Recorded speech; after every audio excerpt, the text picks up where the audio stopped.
Real people, real celebrities, real talk. Join the Breakfast Club. Blast off in your Weekday morning, 6 to 10. Morning, everybody. It's DJ MV Angela Yee, Charlamagne the Guy. We are the Breakfast Club. We got a special guest in the building. Goes by the name of Logic. Awesome. What's up, sir? What's up? I'm so glad that I get to hear that for a second time, and I'm still kind of relevant. A very special Album guest. number 2. Yes. What the first album sell? I know it did like 100 the first week. What did it sell over? Well, no, it did. I think it did. 75. Yeah, it did about 75 the first week. See, I was trying to make you look good. Yeah, I know. Rounded up. I'm just an honest 75 person. is pretty good Yeah, still. yeah. That's great. And then I think, I don't know, it's probably around the 300 mark, something like that. And they say this album you're gonna do what 90 something? I think I saw yesterday. That's what they say. We'll see. They said I was Looking going to do good. 50 last time, so you never know. All right. But, See you walking around with that neon Rubik's Cube. yes, I love my Rubik's Cube. Is that good luck? Is that for Hoes luck? love Rubik's Cube. Yeah, they do. Here, let me mix You it up and listen. see if you could, because I know you think you can solve it. I'm going to mix it up. Let's see if you can do it without Okay. taking the stickers off. All That right. is a There's no stickers on that one. Oh, that's That's the a real one. party starter. You bring a Rubik's Cube, and for some reason, girls love it. Oh, you said that on the album, though. I did Yeah. say it on the Let's get about album. that I on said, the album. I said, he's like, bitches love the Rubik's Cube. Remember when they did the flat one? It wasn't so hard. The He flat, was right, because Angela Yee was Oh, the first yeah. one to pick it up. That's bitches crazy. love this. Girls. Actually, I said hoes. But whatever. All right, go ahead. You guys talk amongst yourselves Okay. while I mix it up. All right. Now the new album, I love the concept of it. What inspired that concept? I see you even got the NASA on your coat, like you planning to leave the planet. Nah. Tell us something that we don't know. Something you don't know. Something you don't know. I was almost a little nervous to create this album because it was so me. It was so on some like nerd shit. Like I wasn't sure how it was going to be received, but that's the same thing that also kind of set me free about it as well. You know what I'm saying? Because I was like, what could I just do that nobody else has done before? And don't get me wrong, everybody, there's a lot of people out there that have made concept albums, or even you got This guy's Deltron. focused, by the way. I just want to tell you. Hey, He's- I'm keeping it he's 100. doing Rubik's Cube right now. But even as he does Deltron, this interview. Deltron 3030, you know what I'm saying, was an album about space. But the thing about my album is nobody made an album about space like I did it, and I was really happy that it's being received well. So hopefully, that continues. So you wrote a screenplay for it, kind of. It's set in the future. Yeah, I know I'm doing this Rubik's Cube. You really No, go want to ahead. do this? I'm- Okay. You just go ahead and keep talking while you do Yeah, that. it's the year 2065, right? In the world. No, 2065. So basically, the album takes place in 2065. The last human footprint was left on Earth before ascending to a space station called Babel, where there's only 5 million human beings left because we essentially destroyed the Earth, which Let me we're get well your on our weed way to man's do. number, bro. And for the last 50 years, from 2065 to 2115, we've sent over 30 ships out into space and countless probes to try to find a habitable planet to live on. We've come up empty-handed until recently, where we discovered the planet. Earth. Yeah, Super Earth, Paradise.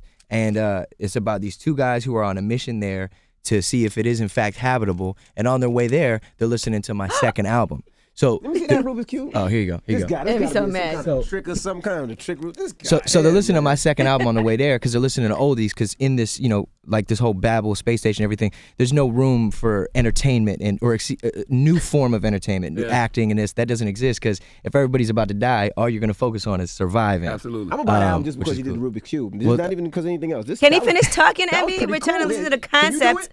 Huh? You went to Wesleyan. Can you do it? Where did I go? What the hell Whatever college got school. to do with it? Okay. I don't know. Yeah, I didn't even graduate high school, Yeesh. unfortunately. And Emmy went to college. You can't even tell. Now finish what you Shut said about up. the album.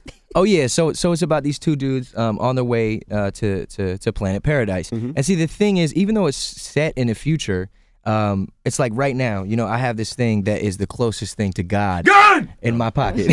A passport? His phone. No, my phone. This is an all-knowing thing. It can tell you everything about anything that has been documented since the beginning of time that Smartphone's we not know close of. to God, No, though, it's an Logic. all-knowing presence in your pocket. In a sense, Okay. I'm just saying it's A lot like of I'm misinformation on that using a phone, metaphor. bro. You're right. That's very true, and we use it to look at cats and WorldStar. But my point is that even though we have such incredible technology, and I could pull it out and talk to a man on a mountaintop in Japan, we still use it just for whatever. And it's very similar in the future. You got these two dudes on a mission to save mankind in a spaceship in the future, and they're still just talking about hip hop and movies, Yeah. and they're just regular people. That's I didn't understand that, because the guy was on one of the sketches. He was like, "Yo, we only 10 people left on the planet." He was talking about having sex. Oh I'm no, like, he was joking, because he was like, yeah. So I wrote the script, Okay. and he was like, it opens up mid conversation, And that's what I love about it, how it's very Tarantino-esque, and like it just opens in the middle of the conversation. And he's like, yeah, and then the bitch said use a condom. And I said, baby, there's only like 10 people left in existence. Yeah. What the fuck do I need a condom for? And he was like, you didn't say that. And he's like, yes, I did. And he's like, no, you didn't. He's like, I'm a grown-ass man. What, I'm gonna lie to you? I'd have wrapped it up with the trash bag. She was so banging. Like, it's just funny. For the record, if there's only 10 people left on the planet and she's asking you to use a condom, she's selfish. Because she should want to get pregnant And to repopulate. repopulate the goddamn planet. 100%. What if she has an STD? It don't matter. We all about to die anyway, right? It's just, All right. Now, one thing I noticed about this album, well, I noticed it with the last album. The last album sounds a lot like Good Kid, Mad City. Like a lot of your flows is like real Kendrick. I wouldn't say it's the flows. I say probably, there's one or two joints on there where the production was like that. And, there's a lot of cats in TDE, and shout out to all of them, man, that helped me work on the album. And I think at the end of the day, it was, about an adolescent growing up, and I was telling my story. That was the introduction that I wanted to give on that album. You know what I mean? So, and I can understand with recency effect and things like that. And then with this album, I really did my best to kind of take it to another level. But you sound, even on this album, you sound a lot like Kendrick, a lot like Cole, even Drake at times. At times, I guess you could say that. But I mean, these are, you could say the same thing about Nas on the album. You could say the same thing about Wu-Tang, about all these different incredible legends, and legends that I've met and have commended me for essentially having so much of the culture, both new and old, in my music, and having a respect and not being scared to just be myself, and wearing these influences. These are all people that made me who I am, that I'm inspired by, or want to I don't know, just do my best to understand this game as a whole. And that's another thing that really set me free, especially on this album. I was like, I don't give a damn. Like, What you listen people to say. yeah, like you listen to Sam Smith, right? And he just did a Hotline Bling cover. You know what I mean? You listen to Kanye, he does 808s where some of those songs production was had been done before, or lyrics like literally damn near exactly the same. And we praise him because, well, he is a genius, but I'd like to think so, musical genius. Yeah. But you know what I'm saying? It's since he's a legend, nobody wants to say anything about it. I've learned that from Kanye to So take you're from saying others it's okay and to, be inspired. It's okay to bite people. if I you're a wouldn't. legend. No, That's what you're saying? I don't think if you're a legend, it's biting. But I think it's like that's the thing about hip hop that can be very closed-minded. At the end of the day, it's like if you love something and you're inspired, just do you. Don't tell somebody how they can make music or how they feel or don't feel. Like if there's an artist who wants to paint a beautiful sky, don't tell him that he can't paint the sky pink. Now, does the label have any influence on you? Because, they go to your in-stores and there's kids around the block, they're crying to meet you. But, you have a hardcore audience. But when it comes to radio or you being a bigger artist, it seems like we don't really see that part of you. For sure. I think that'll come 100%. I think it's inevitable. You selling 90,000, predicted to sell over 90,000. But why should it be here if I'm already doing the numbers? You see what I'm saying? For me, it's about the message. It's working for you. Yeah, it's about the message. Peace, love, positivity, ill raps, I'd like to say so myself, having a good time, having fun. And if that record comes, which it will, it's just going to happen naturally. I'm not going to go in. I've been in the studio. That's what I'm saying. But there was times when I was younger, and I'm still young. I got a long way to go, hopefully. I'm still here, second time. Hopefully we have a third. But like, think about, I've been in the studio like, oh, man, that was crazy. Like, I'm trying to, I need to be on the radio. I need to be on the radio because I want it. Like every artist, I don't care who you are, if you're underground, this You're and that. lying like, if you're saying you don't want to. we all want to be on the radio your song because on the radio. it's just more people that are going to hear your message. That's why when people be like, oh, so-and-so's mainstream or Logic's going mainstream, it's like, bro, why would you not want a message of peace, love, positivity, and following your dreams to be heard around the world on the radio? So for me, it's kind of like whatever. But I've been there, I've been in the studio making some stuff, and I'm like, man, this is kind of weak. Like this sounds like that. You know what I mean? I want to do something that's so different, from a concept about space to rapping in triplets and all this crazy stuff. I want to be different. You know what I mean? Now, the concept is different, but if you are listening to the music and you say, okay, it sounds like a Cole record, it sounds like a Drake record, Kanye, whoever, how can it really be different? I think it's different because it's me, and nobody's rapped it like me. Nobody's done it like me, and that's real. Like when I'm in the studio, like even for example, and this is a story I love. Like on the intro, you hear the drums to Amazing. I hear the drums from the soundtrack to Akira, and what they're called is Japanese taiko drums. And I had never heard drums like this ever. Like, I mean, obviously I'd heard them in movies and stuff, but I was like, man, where the hell could I get this? This is incredible.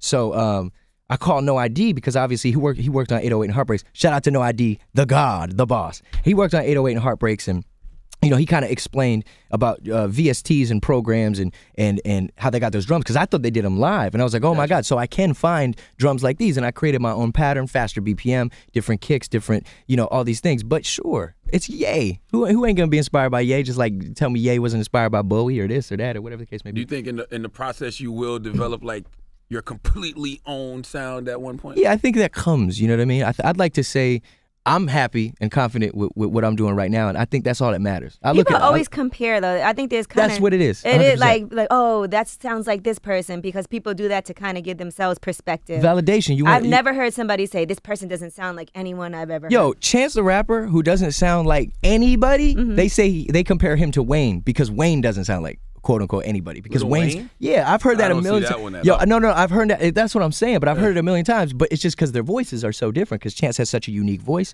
and Wayne has such a unique voice. You see what I'm saying? So it's like, and at the end of the day, man, this is music. See, this is the that I freed myself from. I don't go on blogs. I don't read comments. I don't pay attention to any of that. I pay attention to the numbers and the asses on the seats when we tell our sellout tours. But you care about your fans. Now, I saw you recently did a tour. I did. Where you went across the country. You picked from you got 800 people the first day that submitted trying to meet Logic. They were fans of Logic. And you actually went to people's homes and played them the album? It was crazy, yeah. Anybody crazy? Like no, nothing insane. Like we kind of avoided that in the videos because there was like one dude with like his shirt off. Like, I was like, what? I'm not going there. I ain't going there. Yeah, but no, so I paid for this, I paid for this bus and the crew and everybody that went, and my manager Chris helped me set everything up, and it was really incredible, and it was an amazing experience to be able to go. Like, that's the thing. That was another freeing experience. When you go to people's houses, you know what I'm saying? Black, white, young, old, Christian, Catholic. They might not believe in God. They this, they that, all this stuff. But the thing that they have in common is your message. Because they would say things like, "Man, I love your music. I'll always support your music. I can listen to it and vibe to it and laugh to it and cry to it and this and that." But ultimately, the biggest thing outside of that, it was almost like, yeah, your music's good. We get it. We know your music's good. But your message. Right. And I was like, whoa. Now, who inspired that idea? Now, because J. Cole did that last year, Logic. No, J. Cole went to a fan's house just like I've been to fans' houses. You know what I'm saying? Good artists, I think, meet fans. I mean, a lot of people, Trey Songz did it. A lot of people have went I to don't think house. anybody's No one toured. invented it. But I read your article in Forbes when you said that. And you was like, it's such a unique I don't think anybody's. And I'm like, Cole did that last year. Well, he went to somebody's house. Shout out to him. He's an awesome dude. He went to a few houses. Thank you for the burger. Yeah. He went to a few houses. And thank you for the burger. Yeah, he bought me dinner one time. I'm not trying to flex. I just appreciate that. You said a burger? Was this a burger? Cole just bought your burger? No, it was a good ass burger. It was like a really good ass burger. It was I forget. It was the first festival I ever did. It was Soundset. Okay. And so on the bill, it was like a whole bunch of incredible artists, and it was like me and Sean, and then it's I think Ice Cube, and then Cole. And I didn't run into because me and Sean are big homies, are good homies. And I didn't see Cole because I thought I was going to see Cole because, we always run into each other every now and again. And I didn't see him. And then I get back to the hotel, and I was walking through, and I went to, like, go get some water or something. And there he was. And I was like, oh, congrats on everything. His album had just come out, and, it was really awesome. And he was like, pull up. I'll buy you this burger. And we just talked about it. I'll buy you a burger. Yeah, it was cool. He's a really nice guy. But my point is Cole and many other people. Like, I can't tell you how many times and I'm not going to get into it because it's like I've visited fans, or fans that were ill or had passed away or whatever, what I mean? And gone there, and I don't bring cameras. Like, I'm not the dude that like goes to the hood with turkeys on Thanksgiving with a bunch of cameras and then don't do nothing. I do. Yeah, no, I get it. But I'm saying like just for the cameras. I don't do something just for validation or to look like a nice guy. Like, I do my best to just shut the hell up and real G's moving signs like lasagna, right? So I just try to do the best that I can and not try to profit from it. But with this tour, it was different. So I was like, man, I'm literally going to travel across the entire country, from Los Angeles, California to New York City, stop at every possible door that I can, shake every single hand, hug every person, kiss every baby, and play my album first. I didn't have a release party. I didn't have a whole bunch of people in the industry like coming and schmoozing at my stuff like, oh yeah, this album's cool, but they're really there to talk to each other. No, I went to focus on the fans. And don't get me wrong, industry is fun and that's cool, and listening parties are cool and all, but I wanted to focus on what was most important to me and has always been the most important, is my brand. You know what I'm saying? And the people that care about my music most. I like the idea. I mean, I thought what Cole did was dope. Yeah, it was amazing. That is very up close and personal for artists. Yeah, you're not going to say, I'm not going to do it because someone else has done it before. That's how I feel about music or concepts. How many songs have been done about money? No idea is original, they say. Well, I'm saying it just threw me off in Forbes because you said it was a unique idea. Well, I think that had never been done. I think a tour. That's what I meant. That's not to discredit Cole or anybody. No one's ever before. gone to anyone's house before. No. That's ignorant. No. I just meant to wrap a bus with your face on it, which was crazy to see and very hot because everybody knew where I was, and I was like, oh. But luckily, I'm blessed. I ain't got no enemies that I know of. Now, before you signed with Def Jam, you almost signed with Nas.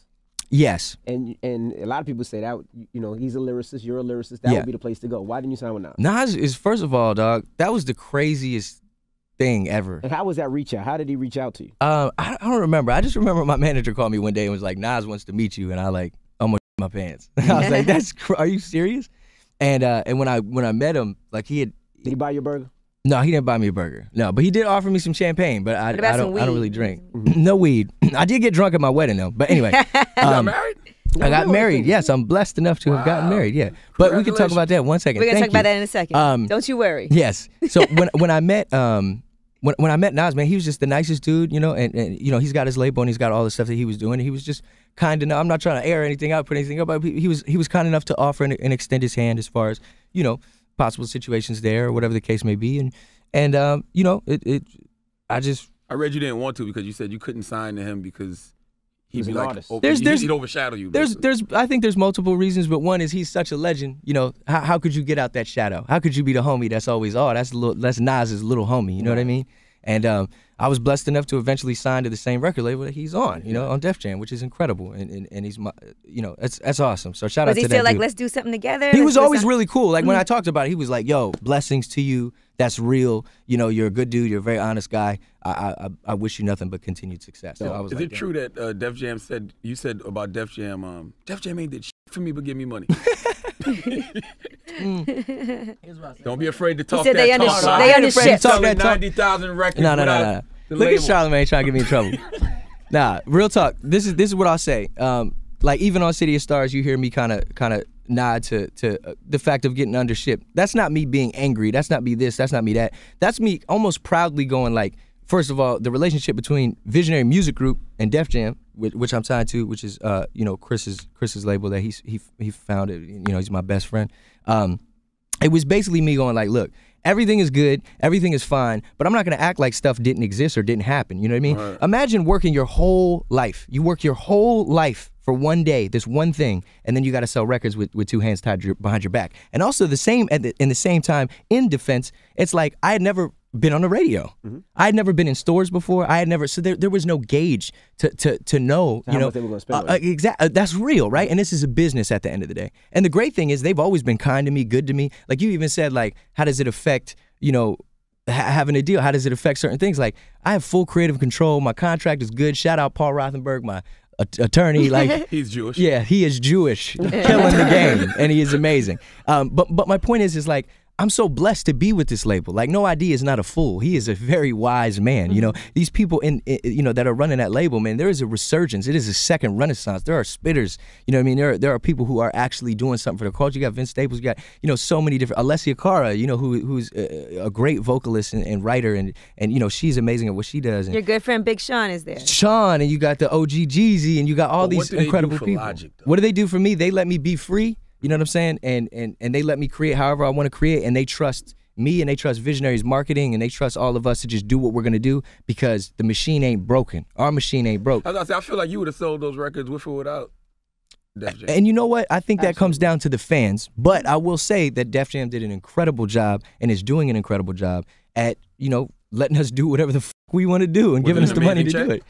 Oh, it was a good check. Like one of those, I can hit this chick raw. It was not all that. No, never that. But he just got married, so it was a great check. Yeah, it was good. Now, your wife, she's on the road with you? No, she's not. Was she before? She wasn't on this one, but she'll come on tour and stuff like that. How long you been married? I've been married for just over 2 weeks. 2 weeks? Just got married. Nice. I see you guys do say happy wife, happy life. Yeah, that's real. Aw. Congrats. How long were you guys together before you got married? About 2 years. 2 years? Mm-hmm. Okay. Yeah. So what made you decide this is the time? Because you're still pretty young. What's her Instagram? Oh, come on. Don't do that. She a good woman. Get out of here, Charlamagne. Get out of here. He'll be in her DMs in a minute. But what made you decide that now is the time? She ain't having it. She was like, you tell Charlamagne, be nice, baby. Uh-oh. There you go. She black or white? She's Mexican and white. Okay, all right. Yes. Sorry, what were we saying? I said, what made you decide this was the right time for that? Because you are still pretty young. Yeah, a lot of people say that, and this is what I'm going to say. I know me, don't nobody know me like I know me. You know what I'm saying? Like, I'm not a big drinker, and I don't do drugs, and people's like, wait till you get in the game, wait till you got fans. Yo, I'm pretty in the game. I'm blessed enough to be here on the Breakfast Club again. You know what I'm saying? I've been I've been around it all, you know. I don't do cocaine and hard drugs and drink and this and that. I don't spend. Know what you're missing, bro.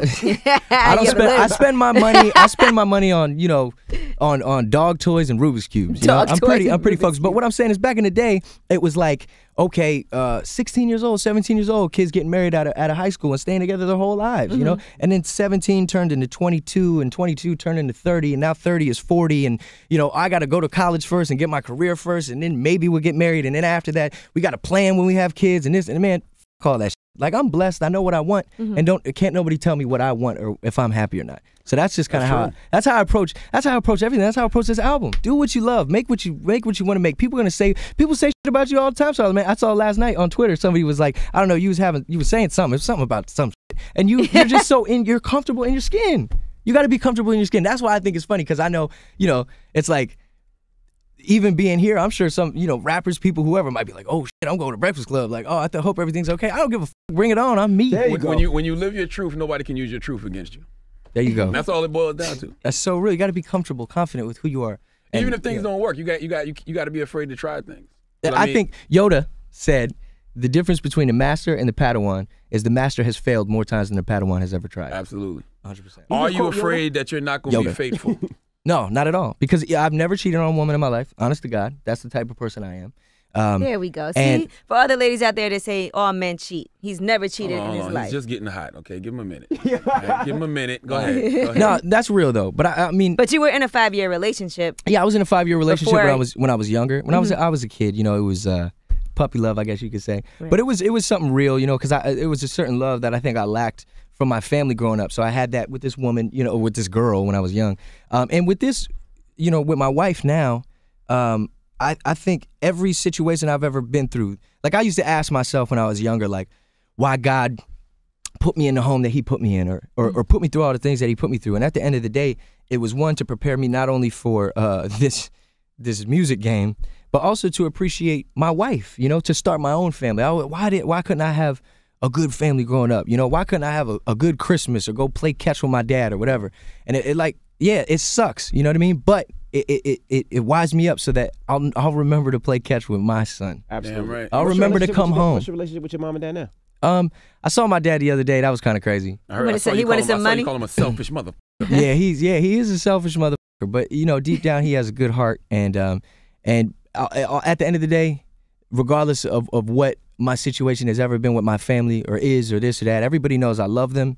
And this is time for me to focus on creating my new family and stack this money so my kids is gonna be fine and go to college. Were they at the wedding? They weren't. They weren't at the wedding. No, I invited the people that needed to be there. Gotcha. I think, if that makes sense. And I love Charlamagne, because Charlamagne, contrary to what most people think, if you bring it up, Charlamagne will be like, well, you brought it up, motherfucker, let's talk about it. So I didn't bring it up, but I will say I love my family. And, you know, everybody has their ups and downs, and everybody knows what it is, but I'm focused on what I'm doing, and I'm blessed, and I'm keeping my circle as small as possible, and those who are doing well for themselves and good for themselves and staying out of trouble deserve and belong to be a part of my everyday life. Okay. Now, I saw you do an interview with Vlad TV, and you said that it would be very uncomfortable for you to listen to a gay rapper talking about kissing a dude. Did I say that? I don't know. I thought you said you saw it, Charlamagne. I said that? Yeah, you said you saw it on Vlad TV. I don't think I said that, because first of all, said that. Shout out to one of my favorite people of all time in the world, Ricky, my stylist, who is a gay man. Make it look. I am very comfortable with my sexuality. I am comfortable with the gay community. I believe in all people. I will say, I don't know exactly how that got written, but you know Vlad headlines be crazy. Yeah, I know, they do be kind of crazy. That's why you should watch it before you just quote a headline. Yeah, no. My goodness. I think if I can remember, it's all good. If I can remember what I most likely probably said, because I've seen your interviews about gay rappers and things like that, which I think is great. Like, do your thing, whatever you're gonna do. Now, listen, I don't think. Keep this in mind. Whatever you say, people are gonna go look for this video. So if you said it, they're gonna tweet you all day. That's fine. I know they will. Said this. So what I will say, what I would say to that is, that's not what I would be into, but I respect it. Like, I listen to Sam Smith all day. I love what he's talking about. He's talking about dudes. You know what I mean? He's just talking about love. You know what I mean? But it's like, if you're gonna rap and articulate in rap form, moving your tongue in another man's mouth and this and that, I'll respect it, but I like women. I like to listen to songs about girls. Like, hey, that's So just why my, are you that's my different- denying what they said you said on Vlad TV? Hey, I You don't just know said what the they same said. thing. Hey, because you said you didn't even see it. No, but no, I read it's the not, headline. no, it's not that I'm denying it. It's that it sounds like The way you said it sounded crazy. Yeah. Than what he just said now. Logic I think it loves would be- gay people, baby. I think it would be pretty difficult for me, like, to listen to a gay rapper talk about kissing a dude. It's not really my cup of tea. not the gay community, but listening. I guess like I don't know. Well, that's weird. Did you say it? I don't know. You just said you I got don't this know off if the I internet. saw it. He don't know if he said it. At the end of the day, I love gay people. There you It go. is what it is. It does not matter. Everybody's free. Now the N-word, you still haven't used the N-word. Not on. Well, yeah, I have on record, sure, 100% in context. Yeah, for sure. I mean, you got to understand. In my heritage, and my DNA is the slave and the master. I have a pretty fucked up background and history to how I got created. So for me, I embrace it all. You know what I mean? Even looking how I look, I've been slandered on both sides of race, and that's yeah, of course, and that's the most difficult part of it. I think when you're raised in a household and also in a just a family in a situation that is all predominantly black. You know what I mean? Like I wasn't accepted by my white grandma and that side of the family and all these things, even though I look how I look. You know what I'm saying? You And ran away from home because of that, right? yeah, I mean, yeah, there was a lot of reasons that I left home. But yeah, I mean, that's why race to me is just so dumb. Like I even said it on a song called City of Stars. I didn't talk about race on my whole first album, but black versus white bullshit was still the outcome. I didn't even bring it up, and everybody wants to go, oh, he's white, or he's this, or no, he's not, or he's this, or that, or whatever the case may be. It's like, yo, I'm a person, I'm a human being. I'm just trying to make it day by day, be the best person I could be, and make good music for you to listen to. That's it. You remind me of my brother Pete Davidson. Y'all both so miscellaneous. Oh, in the Pete? face. Yo, I was Like, just talking to Pete on Twitter. That's Birthday, crazy. birthday. Is it his birthday? Today's his born day. Yeah. Happy birthday, Pete Davidson. He was like, yeah, if you ever want to come to SNL with your wife. I was like, what? That's crazy. Okay. Now, do you feel like other artists have embraced you, especially after putting out your debut album when you did and it doing the numbers that it did? Do you feel like now it's a lot easier? Like, okay, look, I done, showed you guys. You know, you want to know what's really funny? It's funny how when you make a little money, everybody wants to give you something for free, right? And what I mean by that is, I cared so much about what people thought about me when I made my first album. I cared so much about getting my story out there and being an advocate for this culture and where we come from, and showing love and respect to the pioneers, my predecessors, and I have their respect, and that's amazing because I think, like Charlamagne always says, real recognize real. You know what I mean? Like, I'm a good person. Like, I love this. I respect this. And for me, it's much bigger than hip-hop, mind you. Like, that's cool, whatever, but I don't give a damn about this little bubble. I love music as a whole, hip-hop included, and what it has done for that. But to answer your question, what I'm saying is, like when I did that whole, I believe a lot of people really loved that album. They loved, my music and what I represent and this and that, whatever the case may be. But I think I cared so much and I wanted to be respected by everybody that I kind of lost sight. Like, look, man, everybody, like, just do it because you love it. And that's what this whole album is about. This album is about, so even though it's really tight that, I can have an interview with Ali Shaheed Muhammad and he like gives me props, and it loves the fact that I took from Tribe Called Quest Midnight Marauders with the whole Thalia computer program thing and praised me for it. I'm like, wow, thank you so much. Or sitting down with the RZA and having dinner and him hitting me up and being like, whoa, you're the reason I got into this. You want to, and then, so it's like, when I think about those things. And Big Daddy Kane. And Big Daddy Kane, bro, like, and the fact that I'm just myself, and when you don't give a damn, you don't give a shit, and all you care about is the message and just the positivity. Like, how could negativity ever bring you down? Only if you let it. Only if you give it power. These artists, though, because I mean, you're young, so you didn't grow up on them. I mean, we did. So it's like, what made you go back and say, you know what, I'm gonna listen to Kane. I'm gonna listen to. I think Tribe Called Quest. I didn't grow up on Kane, by the way. I'm not that old. Oh no, it's all good. I listened to Kane when I was a kid. I think at the time, I was just looking for something different. Because like when I really, really got into hip hop, I was about 14 when I got into it, and it was like, that was when the South was super, super big, Right. And it was awesome, but it was a lot of the club music that was popping, and which is great, time and place for everything, and but I don't know, I was looking for something a little more, a little more, I guess, East Coast sounding. Okay. And that's when I kind of discovered all these artists, and they spoke to me. Like, you got to understand, Big Daddy Kane, Nas, Jay on Reasonable Doubt, Mos Def, Black on Both Sides. Like, these men raised me. They were there, when my father wasn't. So I clutched on to every single word that they say. And that alone is why my message is what it is today. Because if I tell these kids to go out there and burn and kill people, they're gonna do it. And it's very scary to know that I have that much power to influence that way. So it's like, it's either gonna be some Anakin Skywalker, I'm gonna it up, or I'm gonna be Luke and do my best to bring balance to the Force. So speaking of that, you from Maryland. Yes. How did what was going on in Baltimore with the whole Freddie Gray situation affect you? It's horrible, man. Every situation, you know, involving harm of another human being it hurts my soul. You know what I mean? Let alone because of something as ridiculous as race or religion or sexuality or whatever the case may be. I mean, to me, that is horrible. You know, and a lot of people, you know, certain people would hit me up and they were like, you should say something. You should speak about this. You should speak on it. You should this. You should that. You should that. And they're trying to push me. And it's like, yo, I'm an entertainer. You know what I'm saying? And but your voice has power. 100%. My voice does have power.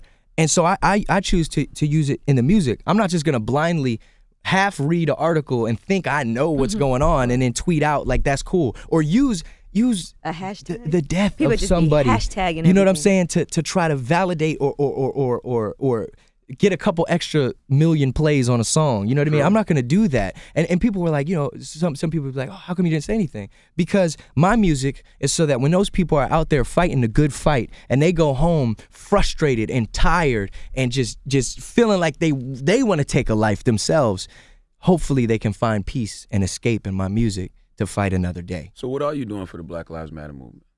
I'm being me. I'm surviving, motherfucker. I'm me. Shit, I'm half black. I'm a part of this culture. What you talking about? There you What are you talking about, There you have Charlamagne? it. And to Charlamagne, I'm not half black. I'm a black man if I remember because my father is black, even though I'm mixed and I know who I am. There you go. Say, I am, but my Black Lives Matter. That's what you say. Half of my black ass definitely matters. Ladies and gentlemen, Hold on, it's- one more question. You told Complex that you felt like you didn't get accepted by the blogs and stuff. No. Didn't say that. Okay. What I said was, yeah, it's Charlamagne. Charlamagne fucking me up. No. What I said was, is I was a part of the blog culture before I ever had a fan. Yeah. And back then, you know, 2008, 2009, there was room for debate. It was incredible. You know what I mean? It was like, oh, I don't like this because something, but I do appreciate this. And another person would be like, oh man, you don't like that. Well, maybe you should check out this by this artist. And the person will go, okay, cool. Now it is the most disgusting, horrible, degrading shit ever. It's, I like this person. Shut up, faggot. Kill yourself. You're this, you're that. It's the most disgusting shit I've ever heard in my I'm talking life. about in reference to Under Pressure. You said Under Pressure was received well by a lot of people, but you said No, it was received very well by blogs. You said the cool kids in hip hop didn't accept it. Yeah, no, that's what I'm saying, because it was this instant gratification of like everybody with a Twitter handle or so and so feels like they write for Rolling Stone. So it was like, oh, this is this, or this is that. But that's what I'm saying. That's the shit I'm so blessed to have freed myself from. Gotcha. I don't read nothing unless you damn near went to school. You know what I mean? Or you're here, or you're this, you're that. So like, it wasn't an actual site. It was just people. oh yeah. It was Okay, just people. I gotcha, meant like gotcha. the blogger community of today, where there's no respect. There's no, and don't get me wrong, that exists in some really small place on the internet, but I save it for people like yourself. Like, I care about what you think about my music. You're not an idiot. I care about what you think. I care about what you think. Like, you are the culture. I'm not. I don't know. Shit like No, that. come I on, really dog. don't. You have knowledge. You wouldn't be here today if I you either had like it knowledge. or I don't. But that's a big deal. Yeah, if you yeah. like something, there's a reason. Like, you can hate my music, but like me, and that could tell me, well, I should definitely keep doing what I'm doing and what Charlamagne thinks about my music. Like, you No, know I what I actually mean? love your production. I think your Thank you. production is amazing. But like I said, I think you're dope. I just feel like you have to still grow. And you know into what? your own This is style. my second album, and it's my sixth project. It's my second album. I'm 25. I look at people like Kid Cudi, who I personally love. I think how insane it is that Kid Cudi, when I look back, he only dropped his mixtape at 24, and I'm like, whoa! I dropped my album at 24. Like, I'm very blessed. You know, I'm ahead of the game, and shout out to him, obviously. But like, I'm so blessed to be here. Who knows what the future holds? And I cannot wait to experiment and continue to try different things and you know, Hans Zimmer, if I'm inspired by a string section or this or that, I'm gonna incorporate it just like Ye does his shit. And I'm gonna stand tall and sell out these tours You're worldwide growing. like I've been That's all doing. you're I'm growing. blessed. Yeah, I'm blessed as And we appreciate you joining us. The album's in the stores right now. Yes. Make sure you go get it. It's The Breakfast Club. It's Logic. Yeah.